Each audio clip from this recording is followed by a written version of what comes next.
कुछ वर्ष पहले तक, मतलब आज से 31 वर्ष पहले तक, रामदेव बाबा ने अपनी शुरुआत एक बहुत छोटे स्तर से की।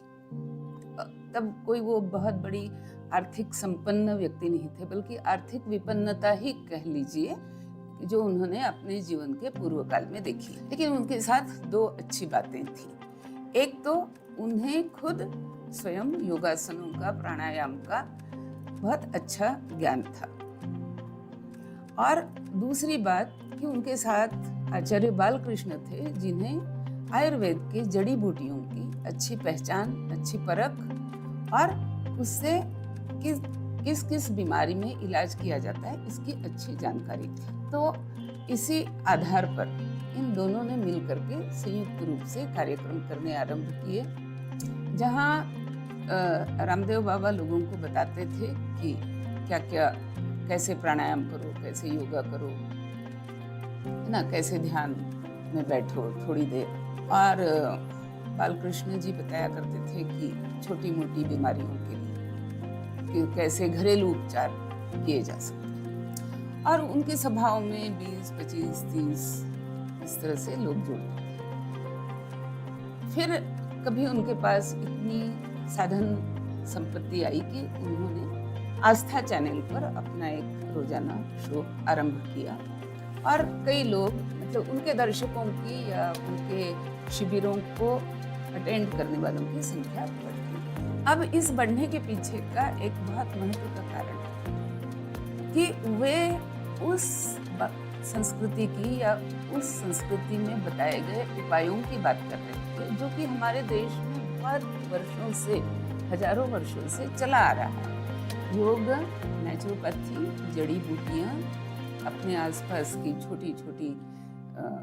छोटे छोटे बीमारियों में इलाज करने वाली छोटी छोटी, बहुत सरलता से उपलब्ध होने वाली दवाइयाँ, इनके बारे में पूरे भारतवर्ष में एक बेसिक ज्ञान है, एक बेसिक प्लेटफॉर्म बना हुआ है। तो उनकी बातों से आकृष्ट होने वाले लोग कौन थे? एक, जो बीमार थे या जो अपने स्वास्थ्य को बनाए रखना चाहते थे, जिन्हें थोड़ी बहुत इस तरह की जानकारी थी लेकिन पूरी तरह से आश्वस्ति नहीं थी, और जो ये जानते थे कि हाँ, इन बातों कर लेने से खतरा कोई नहीं है वगैरह। लेकिन धीरे धीरे इन शिविरों में आने के बाद जिनको लाभ होने लगा, ऐसे लोगों की संख्या बढ़ती गई। आप कह सकते हैं कि इसमें सारा क्रेडिट शायद रामदेव बाबा का नहीं था।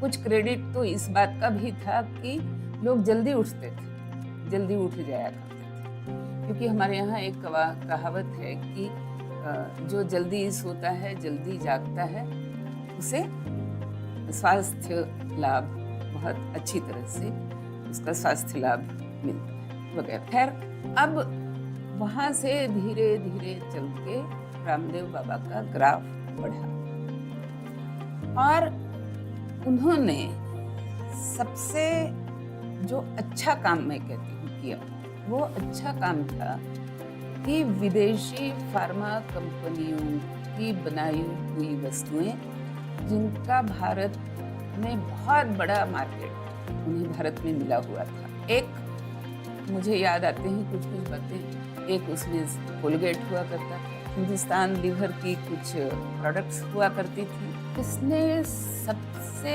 अधिक इम्पैक्ट वो था कि उन्होंने जिस बात में सबसे अधिक इम्पैक्ट किया वो था कि उन्होंने कोका कोला कंपनी पर अटैक करना आरंभ किया। कई लोग ऐसे हैं जिन्हें पूरी तरह से विश्वास था कि कोका कोला हानिकारक है सेहत के लिए, लेकिन वे अपने पास पड़ोस को, अपने परिवार वालों को, खास करके अपने बच्चों को नहीं समझा पाते थे कि कोका कोला से परहेज करना चाहिए। एक मैं उनमें भी थी, ये मैं कह सकती हूँ।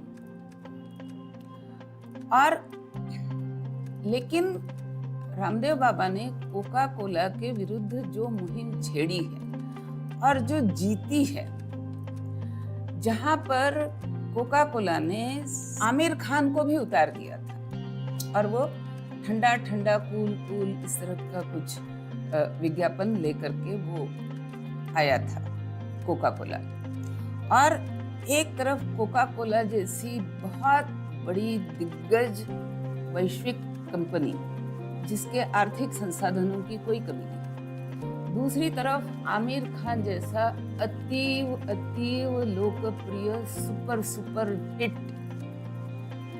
बॉलीवुड का चहेता फिल्म स्टार, दोनों एक तरफ, और वह रामदेव बाबा जो अभी अभी थोड़ा सा जिसको लोगों ने सुनना आरंभ किया।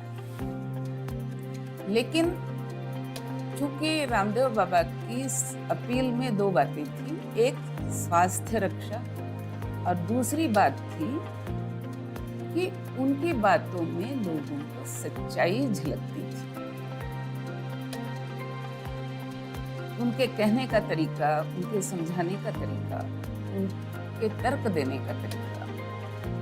जैसे अगर वे कहते थे कि पश्चिमोत्तानासन करो, तो लोग देखते थे कि हाँ, पश्चिमोत्तानासन में हम अपने पैरों की उंगलियों को पकड़ रहे हैं बैठ करके, हमारा पेट पिचक रहा है, और वह कहते थे कि इससे आपकी कब्ज दूर होती है। तो लोगों को समझ में आता था कि हाँ, ये सच्ची बात है।